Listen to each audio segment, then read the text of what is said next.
फर्ज करें आप एक ट्रेन में सफ़र कर रहे हैं, रात का टाइम है और वो ट्रेन एक ऐसे वीरान और सुनसान रास्ते पर रुक जाती है।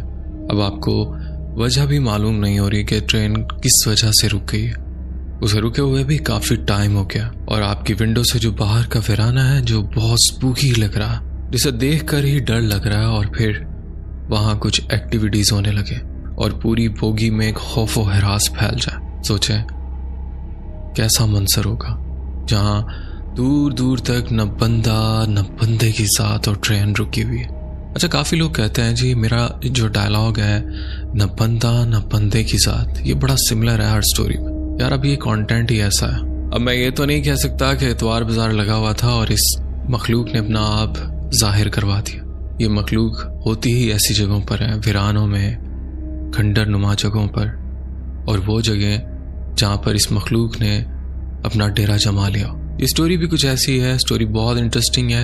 आई होप आपको अच्छी लगेगी। स्टोरी को लास्ट तक सुनिएगा। चलते अपनी स्टोरी की तरफ। स्टोरी शुरू करने से पहले आयतल कुर्सी पढ़ लें, अपने आसपास हिसार बांध लें, क्योंकि सुना है जब इन मखलूकात का जिक्र होता है तो बड़े इंटरेस्ट से आपके करीब आ जाती हैं और अपनी बातें सुनने लगती हैं। आपको डर ना लगे, आयतल कुर्सी पढ़ लें। चलते हैं अपनी स्टोरी की तरफ।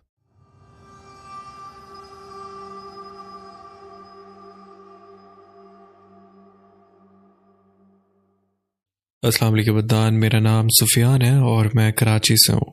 वैसे तो मेरा ताल्लुक पंजाब से है, लेकिन मैं जॉब के सिलसिले में कराची ही रहता हूँ और अपनी फैमिली को भी अपने साथ कराची ही शिफ्ट कर लिया था। लेकिन साल में एक दफ़ा अपने घर वालों से मिलने के लिए मैं मियाँ वाली ज़रूर आता हूँ। ये बात आज से 6 साल पुरानी, जब कराची से पंजाब में बाय ट्रेन अपनी फैमिली को लेकर मियाँ वाली आ रहा था। तब मेरे साथ और मेरी फैमिली के साथ एक ऐसा वाक़या हुआ जो आज तक मुझे याद है, और जब भी याद करो तो हमारे रोंगटे खड़े हो जाते हैं। हस्बे मामूल हमने टिकट पहले से ही करवा लिया था और कराची के एंड से ट्रेन शाम 6 बजे अपने वक्त पर रवाना हो जाती है। सफ़र शुरू हो जाता है और अब थोड़ी देर में शाम होने लगती है।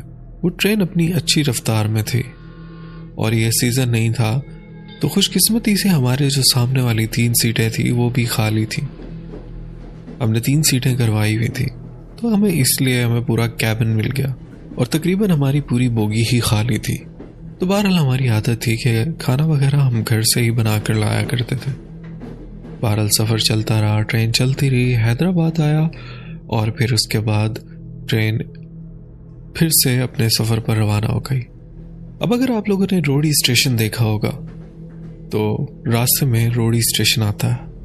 अब असल स्टोरी यहाँ से शुरू होती है कि हमारी बोगी खाली थी और आप लोगों को पता होगा कि स्टेशन से कुछ रैंडम मुसाफिर चढ़ जाते हैं जो सिर्फ टिकट ही ले लेते हैं, सीट्स नहीं लेते हैं। तो उनकी कोशिश होती है कि वो ट्रेन में चढ़ के इधर से उधर सीट्स तलाश करते हैं ताकि उन्हें कोई खाली सीट मिल जाए और वो आराम से आगे का सफ़र कर लें। रोडी स्टेशन पर जब गाड़ी खड़ी थी तो रात हो रही थी, इतनी भीड़ भाड़ नहीं थी और ट्रेन में जो मुसाफिर थे वो भी सो चुके थे। अब मैं नोटिस करता हूँ कि ट्रेन की बोगी पे बिल्कुल आगे दरवाजे पे एक फैमिली चढ़ती है। अब चूंकि मैं जिस जगह पर बैठा था अपने केबिन में सीट के एक कोने में बैठा था, यानी कि आयल सीट थी, और मैं वहाँ से अपने उस बोगी का जो मेन डोर था उसे देख पा रहा था। मैं देखता हूँ कि एक फैमिली चढ़ती है और एक लड़की है जिसने अबाया पहना हुआ है। उसके पेरेंट्स थे और उसके साथ एक और उनकी बहन थी। वो उसे पकड़ पकड़ कर ला रहे थे। वो बड़ा अजीब मंजर था।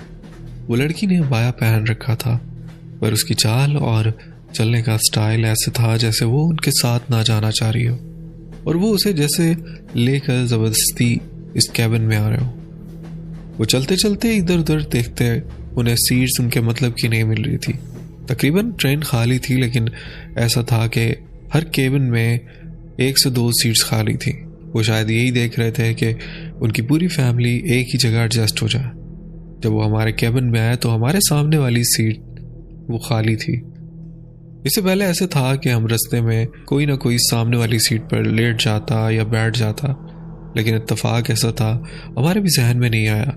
हमने वो सीट खाली ही छोड़ी हुई थी।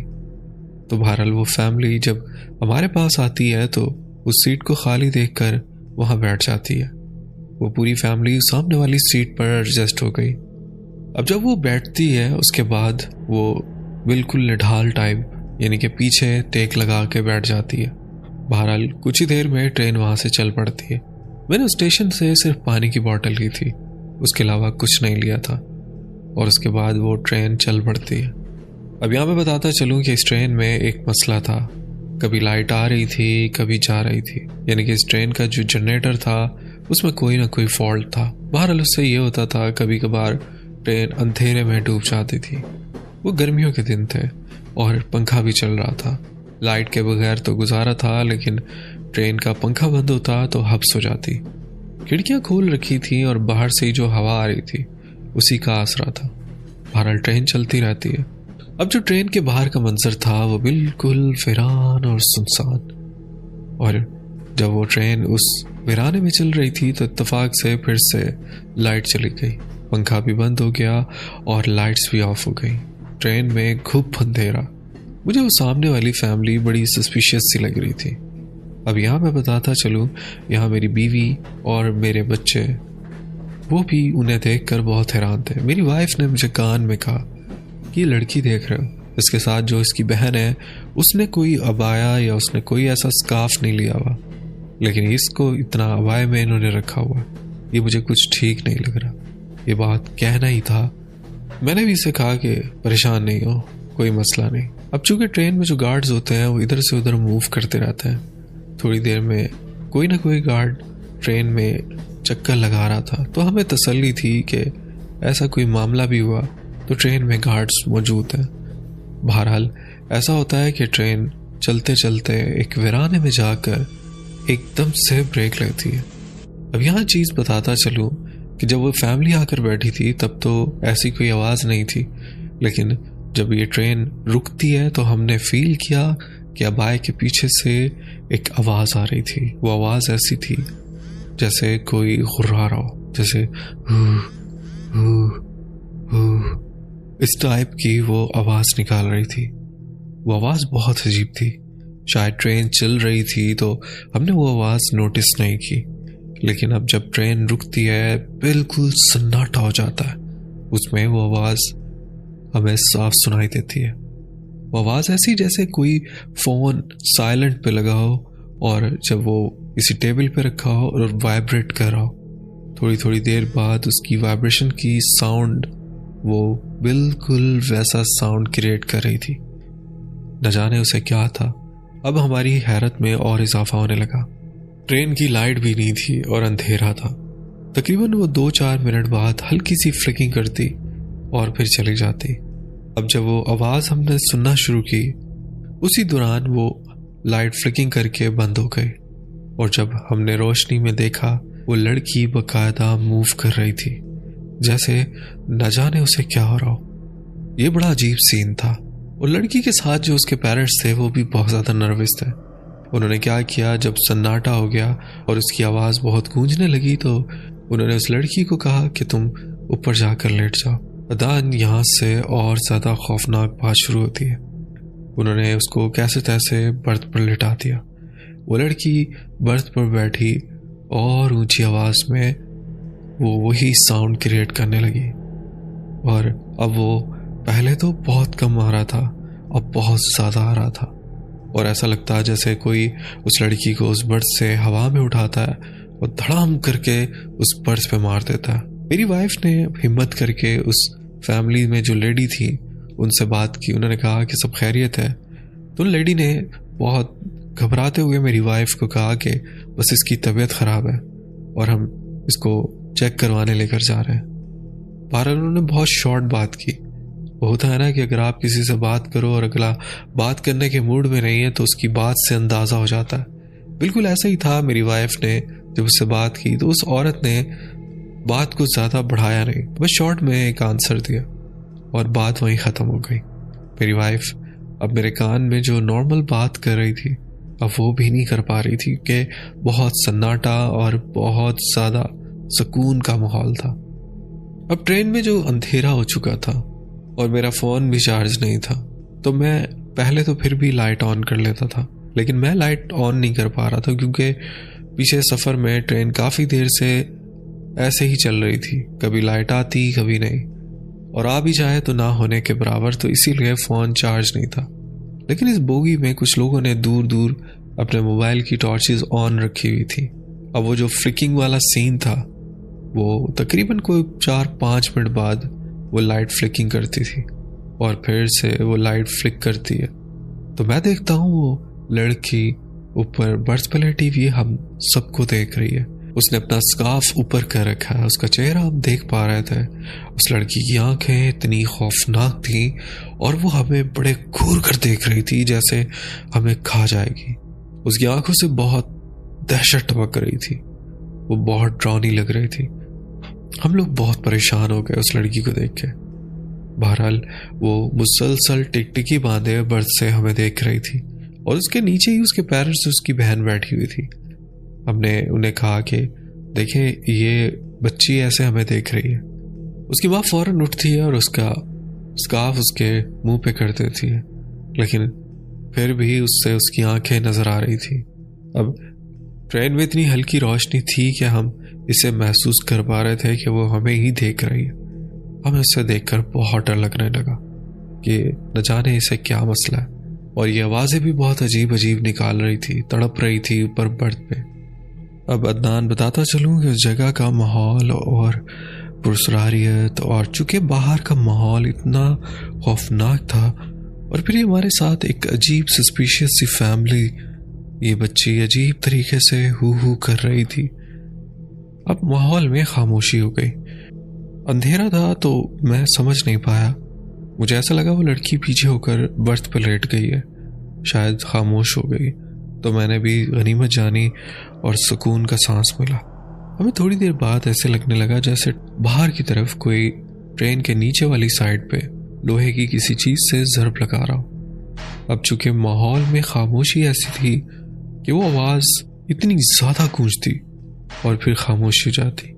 थोड़ी देर बाद फिर कोई जोर से ज़रब लगाता।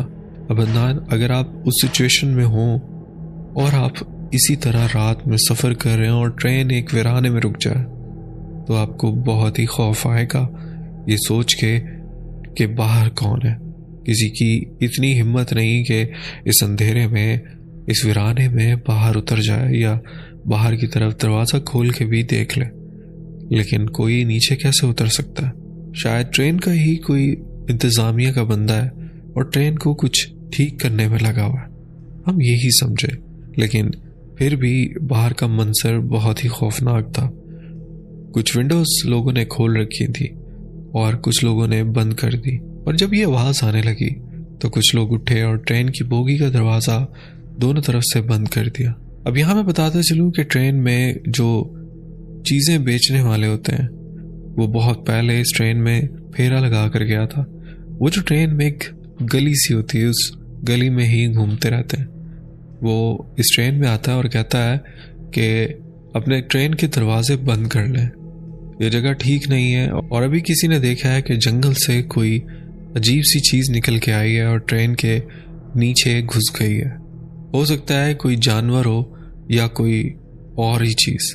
जगह अजीब है या इंसान नहीं रहते, खुदा न खास्ता कोई ट्रेन में ही ना चढ़ जाए। तो इसलिए बेहतर ये है कि ट्रेन के दरवाजे बंद कर लें। अच्छा, हम लोग पहले ही बड़े खौफ में बैठे हुए थे और जब ये बात सुनी तो कुछ लोग उठ के गए और फटाफट दरवाजे बंद कर लिए। उस बंदे की इस बात ने पूरे बोगी में खौफ फैला दिया। अब मेरे साथ वो सामने वाली फैमिली और वो लड़की और बाहर का मंजर, अगर वो फैमिली ना भी होती तो ये मंजर ही डरा देने वाला था। लोगों ने डर के मारे जो पहले विंडोज जिनकी खुली हुई भी थी उन्होंने वो विंडोज बंद कर ली। अब जैसा कि आप जानते हैं इकोनॉमी में ऐसा होता है कि ट्रेन की 2 विंडोज होती हैं, एक तो लोहे की ग्रिल होती है और एक शीशे वाली। तो ज्यादातर लोगों ने जो शीशे वाली विंडोज थी वो क्लोज कर ली। अब बाहर अंधेरा और उस बाहर का एम्बियंस। उस फेरी वाले ने कहा कि आगे सिग्नल बंद है, शायद आगे कोई ट्रेन खराब हो चुकी है, इसी वजह से सिग्नल डाउन है। जैसे ही सिग्नल मिलता है ट्रेन चल पड़ेगी, लेकिन आप लोग अपनी एहतियात खुद करें। बहरहाल ये कहने के बाद वो चला तो गया, लेकिन हम लोगों में खौफ फैलाकर चला गया और वो आवाज़ जो बाहर से आ रही थी वो रुकने का नाम नहीं ले रही थी। एक शख्स जो मौलाना से थे हमारे पीछे से पीछे वाले केबिन में बैठे हुए थे। उन्होंने कहा मैं देखता हूँ, अल्लाह खैर करेगा। उन्होंने विंडो खोली और बाहर देखा। अब मैं यहाँ बताता चलूँ कि ट्रेन में कम ही मुसाफिर थे और ट्रेन में अगर कोई दूर भी कोने में भी बात करता तो उसकी बात करने की आवाज़ हमें साफ सुनाई देती। उसने जब झांक कर अपने विंडो से बाहर नीचे की तरफ देखा और उसने कहा कि यहाँ कोई भी नहीं है और ये आवाज़ नीचे से ही आ रही है। अब आपको पता है कि ऐसी सिचुएशन में इंसान को क्यूरियोसिटी होने लगती है कि जब कोई नीचे नहीं है तो ये आवाज़ कहाँ से आ रही है, और हमारे ही बोगी के नीचे कोई जोर जोर से कोई चीज़ लेकर मार रहा है। अब वो शख्स उठकर बोगी के दरवाजे पर जाता है। अब यहाँ मैं बताता चलूँ ये आवाज़ हमारे राइट साइड से आ रही थी, जिस तरफ हम बैठे थे उसकी विंडो के नीचे से ही। अब वो शख्स अपनी सीट से उठकर बोगी में इसी साइड के दरवाजे की तरफ जाता है। वहाँ से दरवाज़ा खोल कर देखता है, उसकी एक आवाज़ आती है और कहता है ये तो कोई लड़की है और ये नीचे है। अब हम उस कोने से उसकी आवाज़ सुन रहे हैं। उसके साथ कोई और शख्स भी खड़ा था। उसने कहा यार ये तो कोई जवान लड़की है और इसने अबाया पहना हुआ है। वो उधर से उसको आवाज़ें दे रहा है, बेटा आप क्या कर रही हो नीचे, आप कहाँ से आई हो और क्या आप ट्रेन में ही थी। उसकी बातें सुन रहे हैं और जब मैंने नोटिस किया, जब वो कहता है कि ये अबाया पहना है और अच्छी खासी किसी अच्छे घर की बच्ची लग रही है, तो मेरा एकदम से दिमाग झटका खाता है। मैं थोड़ा उठकर बर्थ पर देखता हूँ, वो लड़की बर्थ पर नहीं होती। मैं फ़ौरन से उसके बाप को कहता हूँ कि आपकी बेटी बर्थ पर नहीं है, और बाहर से आवाज़ आई है कि जैसे कोई बच्ची नीचे है और उसने अबाया पहना। वो फ़ौरन से फैमिली उठती है, उनके पास फ़ोन था, वो फ़ौरन से उसकी टॉर्च ऑन करते हैं और वो ऊपर बर्थ पे देखते हैं, वहाँ नहीं होती, और फ़ौरन से पूरी ट्रेन में हंगामा मचा देते हैं। उस बच्ची का नाम शीरीन था और माँ उसका नाम पुकारती रहती है। बाप फ़ौरन से दरवाजे की तरफ भागता है, माँ वहीं से विंडो खोलती है और नीचे आवाज़ देती है शीरी। लेकिन यकीन करें हमने उस बच्ची को नहीं देखा था। नीचे से हमें एक भारी आवाज़ आती है, मैं तुम लोगों को नहीं छोड़ूंगी, तुम मुझे कहाँ लेकर जा रहे हो, तुम मेरा इलाज करवाने लेकर जा रहे हो, मैं तुम लोगों को सबको बर्बाद कर दूंगी और इसे भी। उफ, थी तो वो एक लड़की, लेकिन आवाज़ उससे एक भारी किस्म की आ रही थी। अदनान, मेरी पूरी फैमिली डर गई। उस पूरी बोगी के जो लोग थे वो हैरान रह गए, ये आवाज़ कैसी है। वो आवाज़ बहुत ही ज़्यादा भारी थी। इससे पहले मैंने कभी भी किसी लड़की की इतनी भारी आवाज़ नहीं सुनी, ना ही किसी मर्द की। वो शायद उस लड़की पर कोई जिन था और वही न जाने कब चुपचाप इस बर्थ से उतर कर बाहर चली गई थी। बाहर का माहौल और वो लड़की जिस पर कोई चीज़ हावी थी। अब आप फौरन से नीचे उतरता, उसको लेकर ऊपर ट्रेन पर चढ़ने की कोशिश करता, लेकिन वो चिंगाड़ती है, शोर मचाती है। उफ मेरे खुदा, एक ट्रेन आपकी वीराने में खड़ी हो, एक बाहर एक लड़की है जिस पर कोई चीज़ हावी है और वो भारी आवाज़ में चीख चिल्ला रही है, तो सोचें कैसा मंजर होगा। बहरहाल वो कैसे भी उस बच्ची को ट्रेन पर ऊपर चढ़ाने में कामयाब हो गए और वो किसी तरह इस केबिन में लाकर बिठाने लगे। वो लड़की चिंगाड़ रही थी, शोर कर रही थी, लेकिन उसकी आवाज़ के साथ एक भारी आवाज़ आती। बहरहाल कैसे तैसे उन्होंने उस बच्ची को लाकर सीट पर बिठा दिया, पर वो वैसे ही हू करके आवाज़ें पैदा कर रही थी। मेरी फैमिली डर चुकी थी, सब सिचुएशन हमारे सामने थी, इसलिए हमारी हिम्मत नहीं थी कि उससे पूछें कि आपकी बेटी को क्या हुआ है। बहरहाल हमने फ़ौरन से अपनी जगह तब्दील की, बोगी में एक और जगह देखी जहाँ सीटें खाली थी। मैंने फ़िलहाल अपनी फैमिली को वहाँ बिठा दिया, अपना सामान सीट के नीचे से निकाला और बर्थ के ऊपर रख दिया कि सामने सामने रहे, खुदा न खास्ता कहीं इधर उधर ना हो जाए। फ़िलहाल मेन काम था अपनी फैमिली को इनसे थोड़ा दूर करना, वरना जाने उसके ऊपर क्या मसला था। ये पूरी फैमिली परेशान थी। वो जवान बच्ची थी, उस पर शायद कोई जिन हावी था। बहरहाल हमने आगे का रास्ता उसी ट्रेन में काटा और वो फैमिली उसी सीट पर बैठी रही। हमें दूर से उसी केबिन से ऐसी चीखने चिल्लाने की और झगड़ने की आवाज़ आती थी, और वो हुई भारी आवाज़ में। तकरीबन 15-20 मिनट बाद ट्रेन चल तो जाती है, लेकिन आगे का सफ़र हमारी पूरी बोगी में एक खौफ व हरास फैल गया। कुछ लोगों ने उनसे मालूम किया तो पता चला उस बच्ची पर जिन हावी था और वो उसी का इलाज करवाने लेकर जा रहे थे। तो अदनान, ये एक ऐसा वाक़या था जो मेरी ज़िंदगी में मेरे और मेरी फैमिली के साथ पेश आया, जो आज तक हमें याद है और हमारे रोंगटे खड़े कर देता है। तो बहुत बहुत शुक्रिया, आपने अपनी स्टोरी हमसे शेयर की। बढ़ते हैं एक और स्टोरी की तरफ।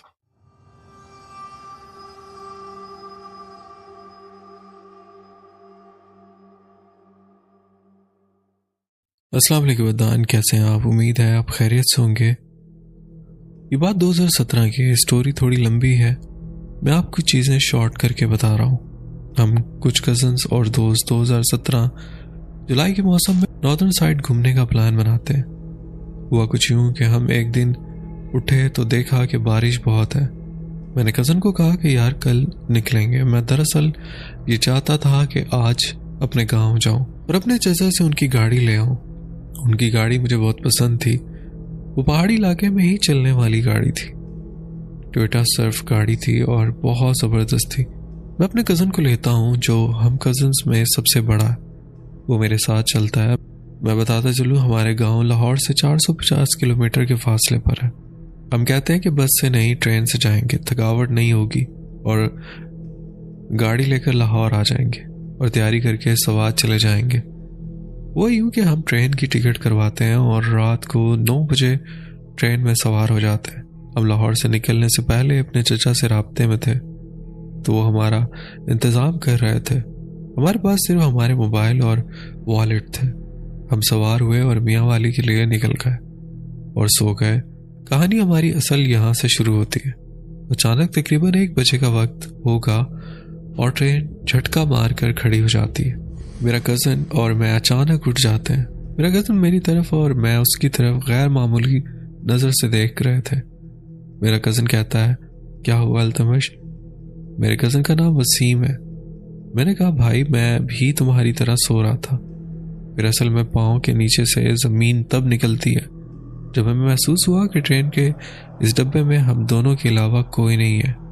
जो हम इधर उधर देखते हैं तो कोई नहीं होता और ट्रेन ऐसी जगह रुकी होती है, मैं आपको क्या बताऊं कि ना इस साइड कोई ना दूसरी तरफ, मतलब घुप अंधेरा बिल्कुल। और हम परेशान कि क्या ये वही ट्रेन है जिसमें लोग सीट पर बैठने के लिए एक दूसरे से लड़ रहे थे। मैं और मेरा कज़न आंखों ही आंखों में एक दूसरे से सवाल कर रहे थे और जवाब दोनों के पास ना था। मेरे कज़न ने कहा, अल्तमश परेशान मत हो, मैं देखता हूँ यहाँ क्यों ट्रेन रुकी है। हैरान हम तब हुए जब देखा कि ट्रेन पूरी ही खाली है और खाली इंजन की लाइट जल रही है। हम खौफ में थे, लाखों सवाल हमारे जहन में कब्जा कर बैठे थे कि ऐसा तो नहीं हुआ कि हमारा स्टेशन मिस ना हो गया हो और सारे मुसाफिर उतर गए और हमारी ट्रेन आगे आ गई। लेकिन टाइम देखा तो रात के 1 बजा था और हमारा स्टेशन सुबह 5 बजे आना था। मेरा कज़न और मैं गाड़ी से निकलते हैं। अदनान भाई, आप यकीन करें, हम दोनों बहुत खौफज़दा थे। हमारे डब्बे से आगे 3 और डब्बे थे, पर इंजन था। मेरे कज़न ने कहा कि सारी ट्रेन खाली है, तुम रुको, मैं ड्राइवर से पूछ कर आता हूँ। मैंने कहा, मैं भी चलता हूँ। हमारा ड्राइवर के पास जाना मजबूरी था क्योंकि ट्रेन में हम दोनों के अलावा कोई ना था। हम दोनों इंजन की जानिब चलना शुरू हुए। मैं अपने कज़न से कुछ कदम पीछे था। मुझे ऐसा महसूस हुआ जैसे मेरे कांधे पर कोई भारी भरकम चीज बैठ गई हो और उसने मेरे मुंह पर हाथ रख लिया। मैं लाखों कोशिश के बावजूद अपने कज़न को आवाज़ न दे सका क्योंकि मैं हैरान था कि मेरे साथ हो क्या रहा है। मेरा कज़न मुझसे दूर जाता जा रहा था। मैं देखता रहा। मुझे नहीं पता अदनान भाई वो चीज़ क्या थी। उसने मुझे ज़मीन पर लिटा दिया। आपको पता होगा कि ट्रेन के आसपास पत्थर पड़े होते हैं। वो जो भी चीज़ थी उसने मुझे लिटाया और ऊपर बैठ गई। मैं दर्द में था बहुत और रुक रहा था, लेकिन मेरे गले से आवाज़ नहीं निकल रही थी। मैंने साफ देखा था अपने कज़न की जानिब। वो ट्रेन के इंजन पर चढ़ा और अचानक उतर के नीचे आया और ट्रेन की सीधी साइड पर जो वीरान जगह थी उधर जाने लगा। मैं रो रहा था। अचानक पता नहीं मेरे दिल में क्या आया, मैंने आयतुल कुर्सी पढ़ना शुरू कर दी। मुझे ऐसे लगा जैसे मैं आज़ाद हुआ और वो चीज़ उठकर ट्रेन के अंदर चली गई। मैं अपने कज़न को देख सकता था क्योंकि उसने वाइट रंग के कपड़े पहने हुए थे। मैं अचानक उठा और उसके पीछे भागने लगा। जैसे ही मैं उसके करीब गया तो मैं देखता हूँ वो मेरा नाम लेता हुआ आगे जो दूर जंगल दिखाई दे रहा था उस जानिब जा रहा था। मैं भागकर उसके पास पहुंचा तो उसको मैंने आवाज दी, वसीम। उसने पलटकर मेरी तरफ देखा। हम दोनों ट्रेन से काफी दूर आ चुके थे।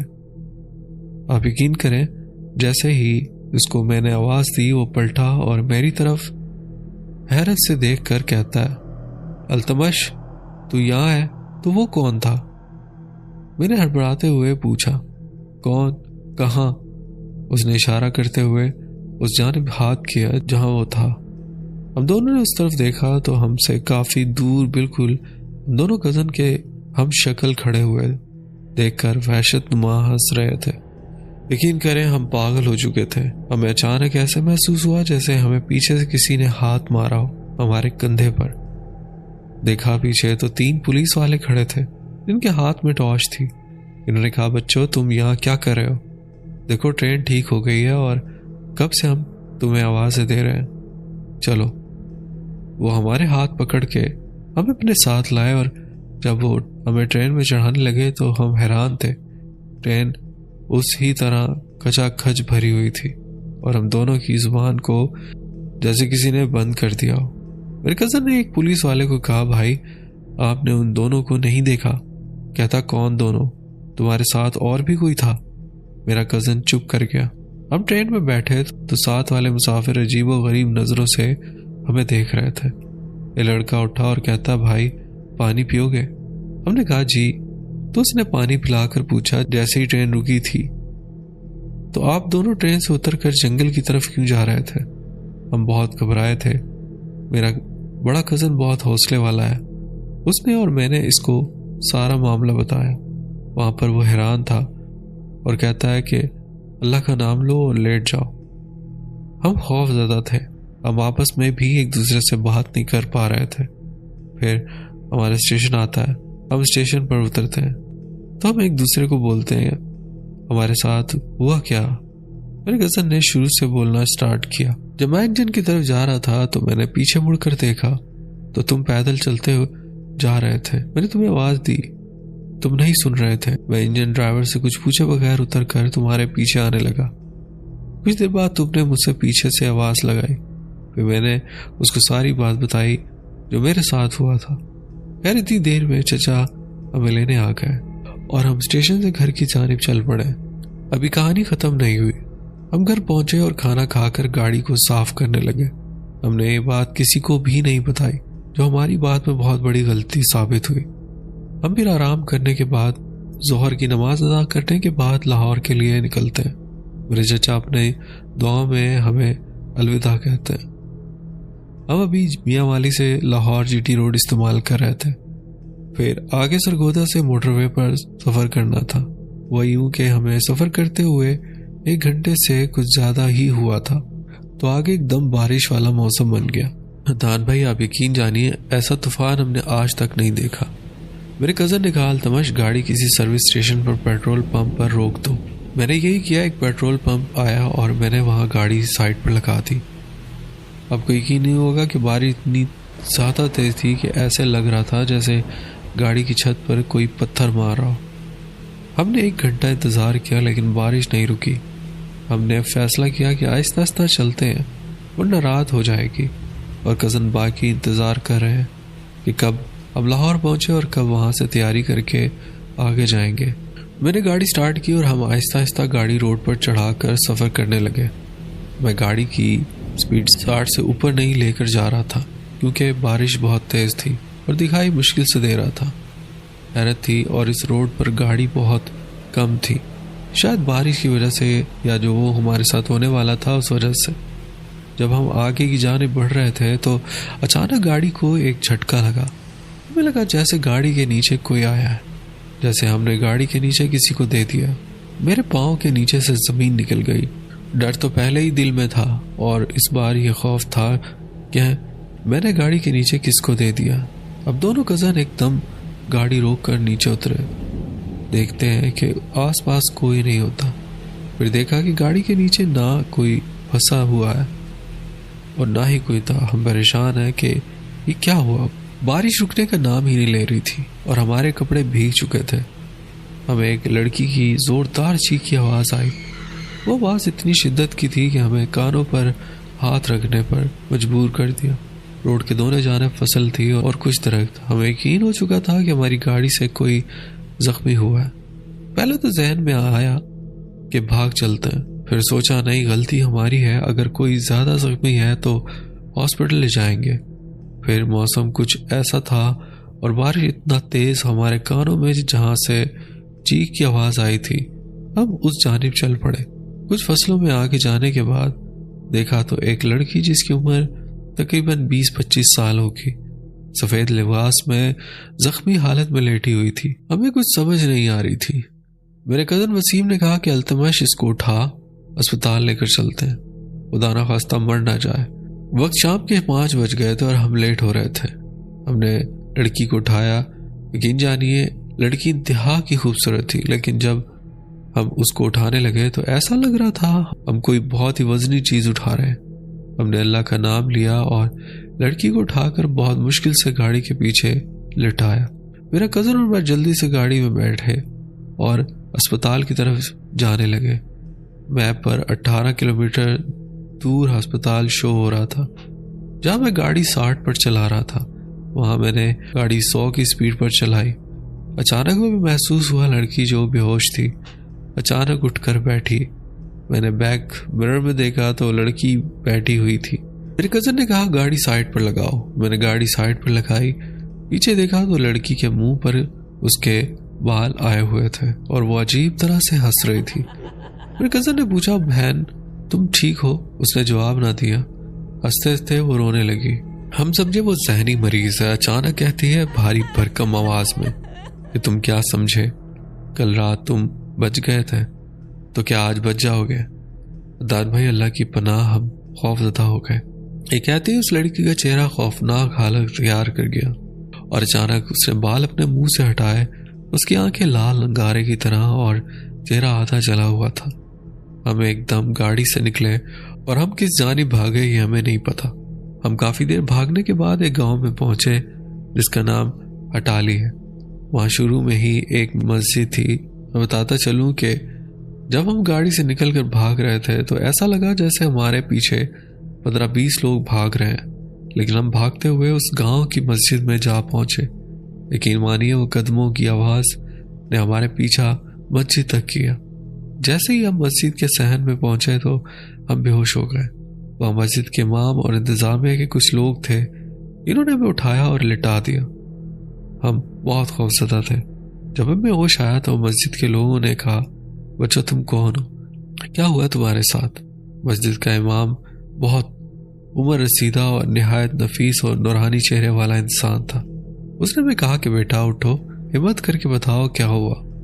फिर हमने ट्रेन वाले वाक़े से लेकर और मस्जिद तक जो हुआ हमारे साथ सब बताया। मस्जिद के इमाम ने कुछ लड़कों को पहली फुर्सत में भेजा और कहा कि इनकी गाड़ी लेकर आओ। अदनान भाई बारिश हल्की हल्की तब भी हो रही थी।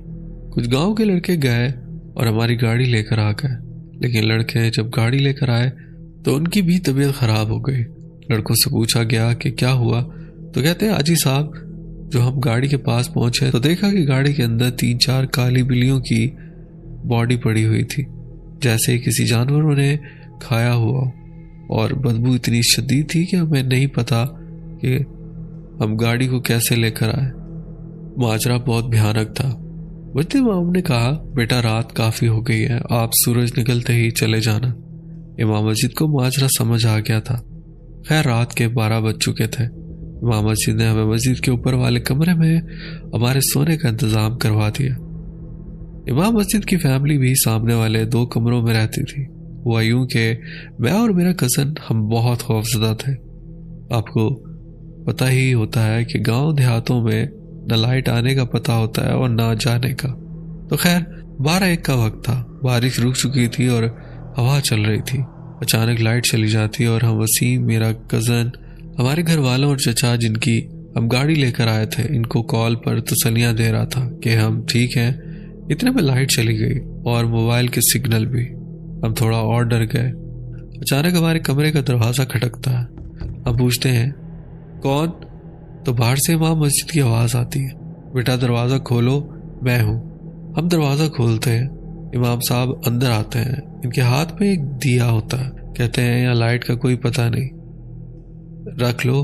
हम रख लेते हैं और इमाम साहब हमसे बातें करना शुरू कर देते हैं कि लाहौर से क्या काम करते हो, ये वो। अभी हम बातें कर ही रहे होते हैं तो अदनान भाई हम मस्जिद के सेकंड फ्लोर पर जो कमरे बने हुए थे वहां थे। तो हुआ ये कि अचानक ऐसा लगा जैसे मस्जिद के बाहर खड़ा होकर मुझे और मेरे कज़न को कोई आवाज़ें दे रहा हो। हम दोनों एकदम चुप कर गए और इमाम साहब कहते हैं कि चुप रहना, वही है। मैं बात करता हूँ। इमाम साहब बाहर सहन में गए और दीवार से झांक कर बाहर देखा तो इमाम साहब खुद एक दफ़ा हैरान हो गए थे। वो चीज़ ना इंसान थी ना जानवर, और उसके मुंह से खून टपक रहा था और वो बिल्ली का सर चबा रही थी।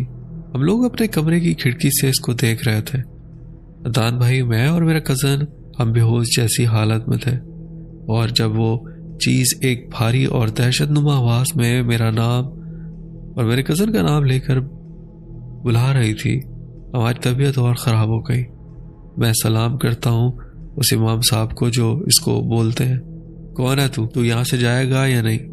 चला जा, बच्चे हैं, इनकी जान छोड़ दे वरना मैं तुम्हें चलाकर राख कर दूंगा। वो चीज़ अचानक इमाम को देखकर हंसती है और अजीब सी तरीके से अपनी ही जुबान में कुछ बोलकर फसलों की तरफ भाग जाती है। मैं नहीं जानता कि क्या चीज़ थी। आज भी मैं वो दिन याद करता हूँ तो खौफ से मेरा हाल बुरा हो जाता है। फिर इमाम साहब कमरे में आते हैं और हम पर दम करते हैं और सामने एक कमरे में जाते हैं और अपना एक पुराना सा मोबाइल उठा कर लाते हैं। हम पहले ही बहुत खौफजदा थे।